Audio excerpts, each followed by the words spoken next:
आपको लगता है कि ये कंप्लीट एब्सेंस जो हम बोलते हैं that reduces thought and invention of ideas and creativity? In fact, it's opposite. I have seen, I'll tell you one personal example. आजकल मैं जो बुक्स पढ़ता हूँ ना, बच्चों को पढ़ाता हूँ, and it's a very small experiment. मैंने क्या किया, मैंने और रिम्पी ने दोनों ने आज से करीब 6-7 साल पहले IIM कलकत्ता ज्वाइन किया टू डू MBA. वहाँ जाकर तो मेरी हालत ख़राब हो गई. क्लास में it was at the age of some 35 और समथिंग. मेरी पढ़ाई नहीं हो रही थी ग्रुप में, बिकॉज अब मुझे आदत पड़ गई थी सेल्फ स्टडी करने की. हम लोग बुक्स खरीदते हैं, पढ़ते हैं, तो मैंने बैकआउट कर दिया. मैंने फर्स्ट टाइम ड्रॉप आउट किया IIM से, और घर पे आकर के मैंने पढ़ना शुरू किया. तो first book that I covered for YouTube was 0 to 1. वो अभी भी पढ़ी है मेरे पास. It's a very good book for entrepreneurs. ये है, मैं इसको आजकल बच्चों को पढ़ा रहा हूँ. It's a book Peter Thiel. अच्छा, इसको मैंने पढ़ा दिया, लेकिन अब मैं क्या कर रहा हूँ पता है? अब मैं इसको फिर से पढ़ा रहा हूँ, but this time with silence. मैं एक चैप्टर को पढ़ाने से पहले I remain silent for some time.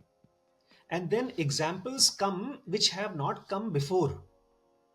So silence जिसको हम बोलते हैं ना, there are two kinds of silence. One is dead silence, जहाँ पर आप अपने आप को force करते हो silent होने के लिए.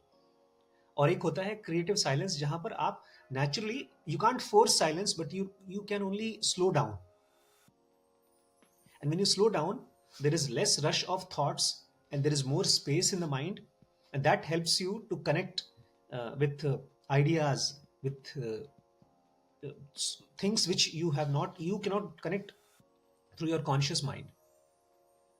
As I said earlier, section 2B is designed for intuition. Intuition का मतलब ये है at a universal level connecting problem with the solution, जो हम और आप इस माइंड से नहीं कर पाते. बिकॉज हमारी जो कॉन्शियस माइंड का स्ट्रक्चर है वो आंखों से और कान से बना है, हमारी स्किन से बना है, 5 सेंसेस से बना है, और उसमें से जो भी रिकॉर्डिंग हुआ है वो स्टोर्ड है कॉन्शियस माइंड में. बट द सबकॉन्शियस माइंड और the section 2B is able to access not only our experiences but every experience in the universe. So that creative silence, the unforced silence, is able to connect my thought with a solution. और वो खाली हमारा नहीं, whatever scientists are there or any discoverers are there, they access the same silence. It's had been documented by many scientists. They say ये discovery हमने नहीं की, it just happened to us. In fact, अभी मैंने एक series चालू की है, Why We Sleep. You should read that book. It's called Why We Sleep by Matthew Walker. You know, ये हमारे थे कौन, the Edison, Thomas Alva Edison. वो अपने आप he used to carry one small stone. कोई प्रॉब्लम लेते थे, स्टोन लिया, प्रॉब्लम को मन में लिया, स्टोन लेकर के चेयर पे सो जाते थे, चेयर पे, और स्टोन हाथ पे रखते थे और नीचे में एक मेटेलिक बर्तन रखते थे. And he used to sleep for maybe few seconds or few minutes, and then the stone will fall from his hand. वो उस पे गिरेगा और आवाज होगी, उनकी नींद खुलेगी. And then he used to see, my God, he used to get insights about his discoveries. Literally, he wanted to go into sleep to get answers to the question. So, in fact, this book says when we sleep, then we think from the whole brain. When we are awake, we think only from few neurons. So हमारा ये जो सोचना है ना कि silence can be harmful for the creative thinking, that is only when you force silence.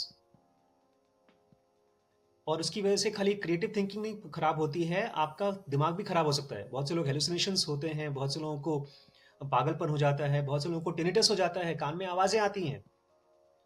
तो we should avoid forcing silence. We should only slow down our activities, reduce distractions. जैसे आप बहुत अच्छा करते हो, आपका 3-4 घंटे का जो टाइम है, no phone time, that is a way to reduce noise. So reduce noise and silence will slowly pick up.